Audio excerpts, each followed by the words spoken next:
अब बात करते हैं रिफ्लेक्स एक्शन और रिफ्लेक्स आर्क की, है ना। रिफ्लेक्स एक्शन और उसी से आपका रिफ्लेक्स आर्क तैयार होता है।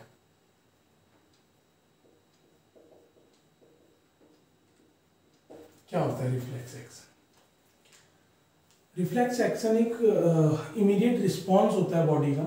जब भी हमारी बॉडी किसी स्टिमुलस के अगेंस्ट रिस्पॉन्स करती है ना, रिएक्ट करती है, उसको हम रिफ्लेक्स एक्शन कहते हैं। ये एक तरीके का इनवॉल्यूंटरी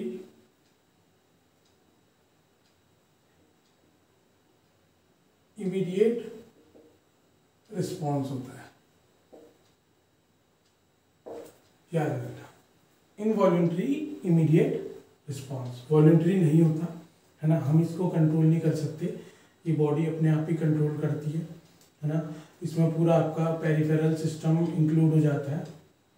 कैसे ही काम होता है उसको समझते हैं।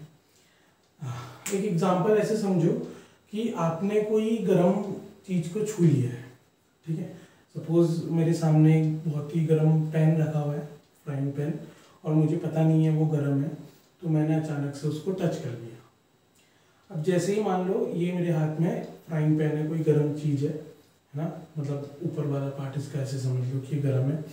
तो जैसे ही मैंने इसको छुआ, है ना, मेरे यहाँ पे क्या है, स्किन है, मेरी स्किन ने इसको टच करा, मेरे स्किन में रिसेप्टर प्रेजेंट है, क्योंकि skin is a sense organ, sense organ है, तो सेंस ऑर्गन में रिसेप्टर्स होते हैं, है ना। सेंसरी न्यूरॉन जो इसके पीछे होते हैं उनको सिग्नल देने के लिए। तो रिसेप्टर ने रिसीव किया, रिसेप्टर ने महसूस किया कि स्किन को बहुत गर्मी, हॉटनेस फील हो रही है, और उसने इमीडिएट रिस्पॉन्स दिया किसको, सेंसरी न्यूरॉन को। वही रिस्पॉन्स सेंसरी न्यूरॉन ने क्या करा, मेरे स्पाइनल कॉर्ड तक पहुंचाया। ठीक, गर्मी लगी, वो गर्मी का सेंस मुझे पता नहीं था, स्किन ने उसको समझा, मतलब स्किन ने उसको महसूस करा और उसको कहाँ पहुंचा दिया, सेंसरी न्यूरॉन की मदद से सीधे स्पाइनल कॉर्ड में। स्पाइनल कॉर्ड ने वो मैसेज को रीड करा, प्रोसेस करा। Spinal cord central nervous system का पार्ट है, ठीक है। तो स्पाइनल कॉर्ड ने मैसेज को रीड करा, उसको प्रोसेस करा, राइट।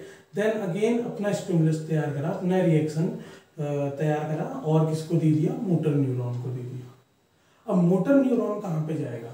अब जैसे सपोज ये गर्म चीज़ है, मैंने इसको टच करा, अब मेरे हाथ, जैसे मैंने समझो कि मेरे को पता नहीं था ये गर्म है, मैंने इसको टच करा तो हाथ अपने आप ही इतना जल्दी पीछे आ गया। ये क्विक रिस्पॉन्स हुआ, क्विक इनवॉल्यूंटरी रिस्पॉन्स है, बात समझ में आ गई। तो मेरा हाथ तुरंत पीछे आ गया। अब मेरे हाथ को पीछे करने में किसका हाथ है, मतलब किस चीज़ का इन्वॉल्वमेंट हो रहा है? क्या मेरी सिर्फ उंगली ऐसे पीछे आई? नहीं, मेरा पूरा हाथ पीछे आया, राइट। तो मोटर न्यूरॉन सिग्नल लेके किसके पास आया होगा? मोटर न्यूरॉन सिग्नल लेके आया मेरे शोल्डर मसल्स और मेरे बाइसेप मसल के पास। ये मेरे इफेक्टर ऑर्गन होंगे, बात समझ में आ गई। याद रखना कि जहाँ से सिग्नल शुरू हो रहा है, तो जो आपका मोटर सिग्नल न्यूरॉन सिग्नल लेके आ रहा है वो वहाँ तक नहीं लेके आता, वो सर्कल नहीं बनाता है, साइकिल नहीं बनाता, वो एक आर्क ड्रॉ कर रहा है। मतलब शुरुआत कहीं और से हुई, खत्म कहीं और जाके हो रहा है, इसलिए वो आर्क कहते हैं उसको, समझा। तो स्किन ने सेंस यहाँ करा, सेंसरी न्यूरॉन यहाँ से स्पाइनल कॉर्ड तक गए, स्पाइनल कॉर्ड से सिग्नल आया लौट के कहाँ, शोल्डर मसल और बाइसेप मसल के पास, कि तुम क्या करो, स्क्वीज करो, मतलब तुम कॉन्ट्रैक्ट हो जाओ। ये दोनों मसल्स के पास क्या सिग्नल आए होंगे कि तुम स्क्वीज हो जाओ, है ना, तुम कॉन्ट्रैक्ट करो ताकि हाथ पीछे हो जाए। जैसे ये बाइसेप मसल और शोल्डर मसल खुद को कॉन्ट्रैक्ट करके पीछे करेंगी तो मेरा पूरा हाथ क्या हो जाएगा, पीछे, तो दूर। ये इमीडिएट रिस्पॉन्स है, बात समझ में आ गई। रिफ्लेक्स एक्शन क्या होता है ना। तो हमारे सबसे पहले समझो कि सेंसरी ऑर्गन जो होते हैं, सेंसरी ऑर्गन्स कितने होते हैं? पहले ही समझो कि सेंसरी ऑर्गन्स होते हैं, ठीक। सेंसरी ऑर्गन्स कितने होते हैं हमारे? सेंसरी ऑर्गन होते हैं हमारे 5, 1 2 3 4 5। कौन कौन से होते हैं हमारे सेंसरी ऑर्गन्स? सबसे पहले लगी स्किन, ठीक है, टंग, ईयर, आईज, नोज। ये तो आपको पता ही है। अब आप ये सोच रहे हो कि 10th क्लास में हमको क्या बता रहे हैं, 10th क्लास में ये नहीं पूछेंगे आपसे कि सेंसरी ऑर्गन्स, आपके सेंस ऑर्गन होते क्या है, ठीक है। आपको ये पूछेंगे इनमें जो रिसेप्टर्स होते हैं, क्या होते हैं, रिसेप्टर्स, वो क्या होते हैं, ठीक। स्किन का काम होता है हॉटनेस और कोल्डनेस को महसूस करना, है ना, अलग अलग चीजों को फील करना। तो इसमें जो रिसेप्टर होते हैं उसको क्या कह देते हैं, थर्मो रिसेप्टर्स। टंग का काम टेस्ट करने का, ठीक है। तो इसके अंदर जो रिसेप्टर्स होते हैं वो होते हैं आपके टेस्ट रिसेप्टर्स, जिसको हम कह देते हैं गस्टेटरी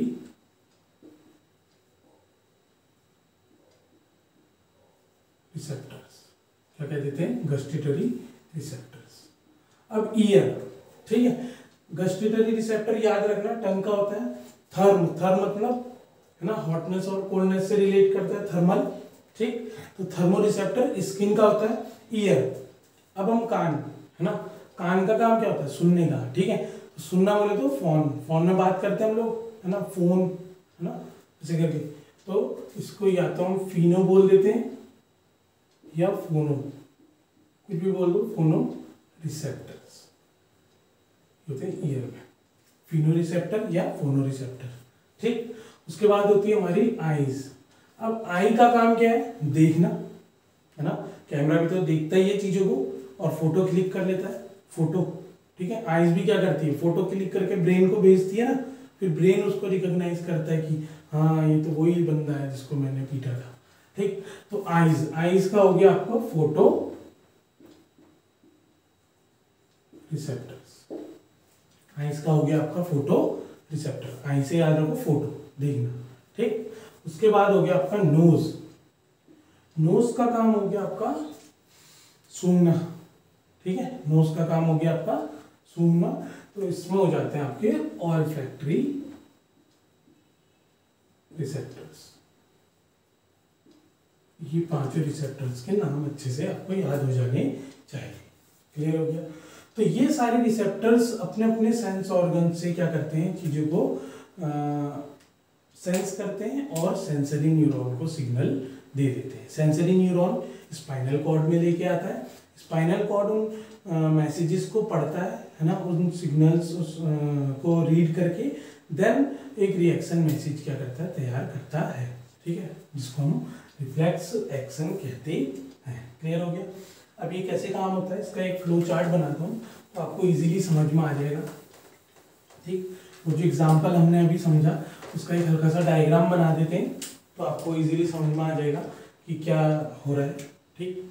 ये मान लो वो गरम क्या है, पेन है, ये इसके नीचे आग लगी पड़ी है, ठीक है। मान लो ये आग जल रही थी, उसको पता नहीं था, पकड़ने वाले प्राणी को पता नहीं था कि इसमें नीचे आग जली पड़ी, ये उसका पेन हो गया, ठीक। उसने जाके क्या कर दिया, पेन को पकड़ दिया, मान लो इसका ये हाथ हो गया, ठीक। हाँ मेरी ड्राइंग थोड़ा ज़्यादा अच्छी है, ठीक। अब यहाँ पे स्किन है, यहाँ पे कौन सा रिसेप्टर काम करेगा, थर्मो रिसेप्टर। कौन सा, थर्मो रिसेप्टर। थर्मो रिसेप्टर ने क्या करा, है ना, उसको सेंस करा, गर्माहट को सेंस करा, देन यहां से वो कहाँ गया, सिग्नल सीधे, सिग्नल कहाँ गया, सीधे आपका स्पाइनल कॉर्ड में, सिग्नल कहाँ गया, सीधे आपका स्पाइनल कॉर्ड में। याद रखना जो आपका ब्रेन होता है और जो स्पाइनल कॉर्ड्स होते हैं वो दो टाइप के मैटर्स की बनी होती है, grey matter and white matter. तो इनके बीच में जो मैटर प्रेजेंट होता है वो ग्रे मैटर और व्हाइट मैटर होता है, होते हैं उनके अंदर भी क्या है, न्यूरॉन।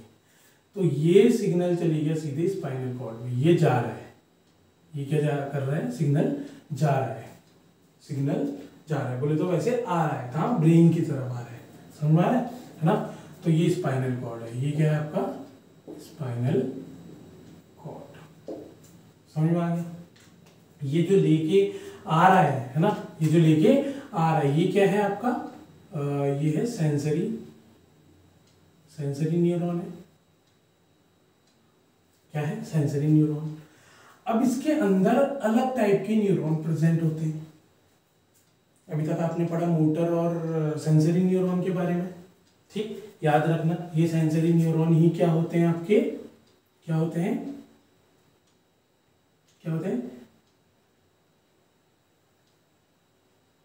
एफरेंट। ये क्या होते हैं, एफरेंट नर्व फाइबर होते हैं। क्लियर हो गया, ठीक। अब सेंसरी न्यूरॉन सिग्नल लेके आया, यहाँ पे एक और अलग टाइप के न्यूरॉन प्रेजेंट थे, इनको कह देते हैं इंटर न्यूरॉन या एसोसिएशन न्यूरॉन। एसोसिएट करते हैं, जो एसोसिएट मतलब जोड़ते हैं चीजों को आपस में, है ना, कोऑर्डिनेट करवाते हैं। इंटर बोले तो बीच की, है ना, दो अलग अलग न्यूरॉन्स को आपस में क्या करवा रहे हैं, मिला रहे हैं, ठीक है। ये इंटर न्यूरॉन, एसोसिएशन न्यूरॉन, इनका काम क्या होता है, इनका काम होता है प्रोसेस करना, है ना, टू प्रोसेस द सिग्नल। जो सिग्नल आया उसको प्रोसेस करना, उसको समझना, उसका इंटरप्रिटेशन करना कि क्या वो सिग्नल है, क्या हुआ है, देन मैसेज तैयार करना, ठीक, अपना मैसेज तैयार करना, एक्शन करवाना कि क्या एक्शन होने वाला है। अब ये न्यूरॉन दोबारा से अपना मैसेज तैयार कर किसको दे देंगे, ये अपना मैसेज तैयार करके दे देंगे किसको, ये जो आपको दिखाई दे रहा है ये है आपका मोटर न्यूरॉन। क्या है आपका, मोटर न्यूरॉन। बात समझ में आ गई। ये अपना मैसेज तैयार करके किसको दे देंगे, मोटर न्यूरॉन को दे देंगे। किसको दे देंगे, मोटर न्यूरॉन, ठीक। अब मोटर न्यूरॉन किसके पास जाएगा, मोटर न्यूरॉन जाएगा इफेक्टर ऑर्गन के पास।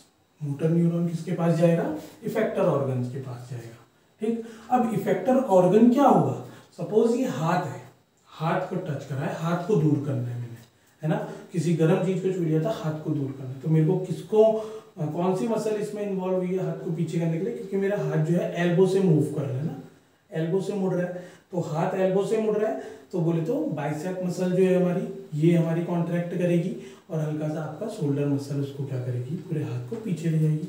तो हमारा मेन इफेक्टर ऑर्गन क्या हो गया, बाइसेप मसल, ठीक। तो यहाँ पर आपका जो हाथ है उसके कहीं बाइसेप मसल प्रेजेंट होंगी, ये आर्म की, सपोज ये आपकी बाइसेप, ठीक। तो ये मोटर न्यूरॉन अपना सिग्नल लेके किसके पास जाएगा, ये बाइसेप मसल के पास जाएगा। ये एग्जाम्पल है, हर जगह की कंडीशन, हर जगह आप ये मत लिख देना कि बाइसेप मसल होती है, ठीक है। जो भी एग्जाम्पल आपको एग्जाम में क्वेश्चन दिया जाए उसके अकॉर्डिंग आप लिखोगे कौन सी मसल वहाँ पे इन्वॉल्व है, ठीक।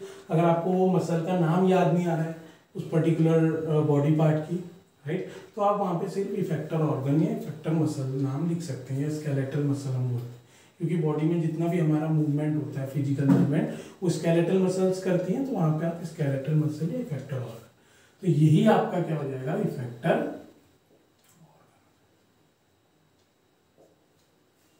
क्लियर हो गया, क्या हो जाएगा, इफेक्टर ऑर्गन, कौन, बाइसेप मसल, ठीक।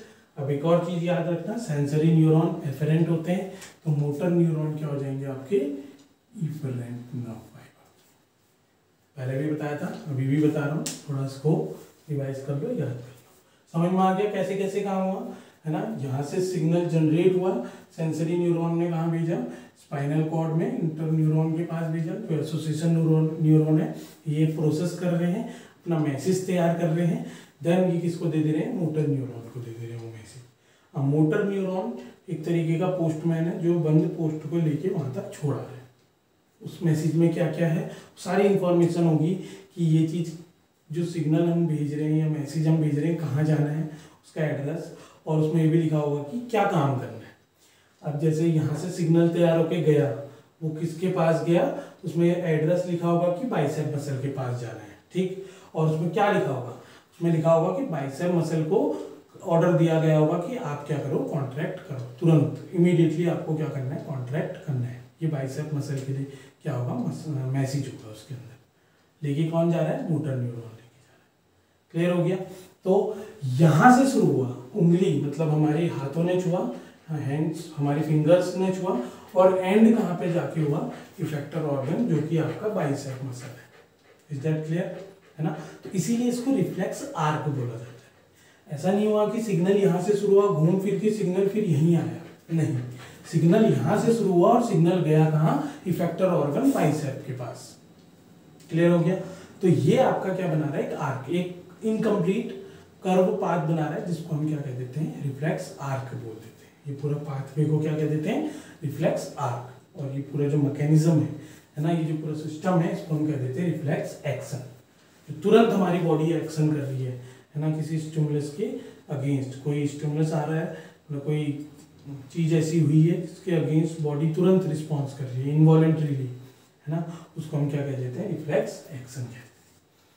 अब मैं एक फ्लो चार्ट बनाता हूँ तो आपको इजीली समझ में आ जाएगा कि क्या क्या हुआ, है ना। ये डायग्राम याद कर लो, आपका जब भी इस टाइप का कोई क्वेश्चन आएगा रिफ्लेक्स आर्क या एक्शन से रिलेटेड, तो आप वहाँ पे डायग्राम बना के इजीली क्या कर सकते हो, समझा सकते हो, है ना। डायग्राम्स वगैरह बनाने से फ़ायदा ये होता है कि एग्जामिनर को बहुत इजीली समझ में आ जाता है। जितना आप पॉइंट्स में लिखोगे उससे अच्छा आप शॉर्ट करके डायग्राम को ज़्यादा रिप्रेजेंट करोगे तो आपके लिए ज़्यादा बेहतर रहेगा। Is that clear? मैंने फ्लो चार्ट के माध्यम से आपको समझाने की कोशिश करी है कि कैसे कैसे सिग्नल जाते हैं और कहाँ कहाँ होते हुए ये अपने इफेक्टर ऑर्गन तक पहुँचते हैं, right. Sensory receptor message generate करता है, सेंसरी न्यूरॉन को भेजता है, सेंसरी न्यूरॉन उसको ट्रांसफर करके स्पाइनल कॉर्ड के पास ले जाता है। स्पाइनल कॉर्ड में आपके इंटर न्यूरॉन होते हैं, वो प्रोसेस करते हैं और नया मैसेज तैयार करते हैं। नया मैसेज मोटर न्यूरॉन के पास जाता है, मोटर न्यूरॉन उसको इफेक्टर ऑर्गन तक लेके जाता है। देन इफेक्टर ऑर्गन आपके क्या होते हैं, ज़्यादातर स्केलेटल मसल्स वगैरह ही होते हैं, और वो इफेक्टर ऑर्गन फिर क्या करता है, एक्शन करवाता है, राइट। इसके नीचे एक क्वेश्चन भी लिखा है कि हमको एक रिफ्लेक्स आर्क ड्रॉ करना है जब एक ब्राइट लाइट हमारी आंखों में क्या करती है, फोकस करती है ना। सीबीएसई का बहुत पसंदीदा क्वेश्चन है ये, बहुत बार आता है एग्जाम में कि when a bright light focuses in our eyes, है ना, ड्रॉ उसका रिफ्लेक्स आर्क आपको बनाना है, ठीक है। तो कैसे कैसे होगा उसको बना लेते हैं। तो हमारी आंखों में आपको पता है पीछे साइड रेटिना होता है, राइट। रेटिना के पास दो टाइप के सेल्स होते हैं अलग अलग, रॉड एंड कोन सेल्स। तो यही आपके क्या हो जाएंगे, फोटो रिसेप्टर हो जाएंगे। आपके फोटो रिसेप्टर्स हैं ये, photo receptors, rod and cone cells. Clear हो गया, ठीक। फोटो रिसेप्टर इसको ब्राइट लाइट को क्या करेगा, रिसीव करेगा, है ना। तेज आंखों में रोशनी पड़ रही है, बहुत तेज, तो वो हमारी आंखें उसको झेल नहीं पाती ना, ज़्यादा तेज रोशनी पड़ती है तो आंखें बंद होने लग जाती हैं, राइट, है ना। तो फोटो रिसेप्टर उनको सेंस करके किसको दे देगा, सेंसरी न्यूरॉन को। किसको दे देगा, सेंसरी न्यूरॉन। यहाँ पे सेंसरी न्यूरॉन क्या है, ऑप्टिक नर्व, ऑप्टिक नर्व है, ठीक है। ऑप्टिक नर्व हमारा क्या है, सेंसरी न्यूरॉन, याद रखना। ऑप्टिक नर्व को देगा, ऑप्टिक नर्व उसको सीधे कहाँ लेके जाएगा, अब ये वाला जो होता है आइज वाला, इसमें हम स्पाइनल कॉर्ड भी नहीं जाते, इसका कोऑर्डिनेशन होता है हमारे मिड ब्रेन से, है ना। मिड ब्रेन होता है हमारा जो ये सब चीज़ों को क्या करता है, कोऑर्डिनेट। तो यहाँ से सीधे जाएगा वो मिड ब्रेन में, कहाँ जाएगा, मिड ब्रेन। मिड ब्रेन उसको क्या करेगा, प्रोसेस करवाएगा, मिड ब्रेन उसको क्या करवाएगा, प्रोसेस करवाएगा। देन मिड ब्रेन से ये किसके पास जाएगा, मोटर न्यूरॉन के पास, ठीक है। मोटर न्यूरॉन के पास जाएगा, मोटर न्यूरॉन के पास क्या जाएगा, नया वाला मैसेज जाएगा। मोटर न्यूरॉन के पास क्या जाएगा, नया वाला जो है ना मैसेज तैयार हुआ है, नया मैसेज जो तैयार किया गया है, ठीक। इसके पास जाएगा, मोटर न्यूरॉन के पास। मिड ब्रेन से सीधे मोटर न्यूरॉन के पास। मोटर न्यूरॉन को आदेश दिया जाएगा कि वो अपने इफेक्टर ऑर्गन तक जाए। अब इफेक्टर ऑर्गन यहाँ पे क्या होगा, ठीक है, आपको शायद पता होगा या नहीं पता है तो देख लेते हैं कि हमारी आंखों में जो अमाउंट ऑफ लाइट कितना अंदर जाना है, कितना बाहर आना है, इसको कौन कंट्रोल करता है, हमारा आइरिस कंट्रोल करता है, ठीक है। आंखों में जो बड़ा वाला ब्लैक स्पॉट होता है, किसी में ब्राउन होता है, किसी में बहुत रेयर में ब्लू होते हैं ना, ज़्यादातर ब्लैक स्पॉट्स होते हैं, ये बड़े वाले, ये आइरिस होता है। इसके अंदर छोटा वाला जो स्पॉट होता है ये प्यूपिल होता है। प्यूपिल इज अ होल, है ना, वो सिंपल सा छेद है जिससे लाइट अंदर जा रही है। तो आइरिस कॉन्ट्रैक्ट करेगा तो प्यूपिल का साइज छोटा होगा। आइरिस की मसल कॉन्ट्रैक्ट करेगी तो प्यूपिल का साइज क्या होगा, छोटा होगा। ठीक है, तो अभी हमको यहाँ पे क्या करवाना है, प्यूपिल का साइज छोटा करवाना है, क्योंकि प्यूपिल का साइज छोटा होगा तो कम अमाउंट ऑफ लाइट क्या करेगी, अंदर को जाएगी, और जो ब्राइट लाइट हमारी आंखों में फोकस कर रही थी, अब उसका जो इंटेंसिटी है वो हमारी आंख क्या कर लेगी, उसको रिसीव करने की जो उसकी इंटेंसिटी है उसको कम कर देगी। ठीक है, तो इफेक्टर ऑर्गन हमारे यहाँ पे जो है ये मोटर न्यूरॉन से सिग्नल जाएगा कहाँ पे, आइरिस मसल के पास। कौन सी मसल के पास, आइरिस की मसल्स के पास। आइरिस मसल हमारा क्या है यहाँ पे, इफेक्टर ऑर्गन। आइरिस मसल क्या है हमारा, इफेक्टर ऑर्गन। ठीक, इसके आगे एक चीज और ऐड कर देना कि iris muscle contracts, size of the प्यूपिल decreases, size of the प्यूपिल decreases, है ना, साइज ऑफ द प्यूपिल डिक्रीजेस। प्यूपिल का साइज क्या हो जाएगा, छोटा हो जाएगा, राइट। प्यूपिल का साइज छोटा होगा तो जो आंखों में अमाउंट ऑफ लाइट जो जा रही है, एंटर कर रही है, वो भी क्या हो जाएगी, कम हो जाएगी। ठीक है, तो क्या होगा, less amount of light enter, less amount of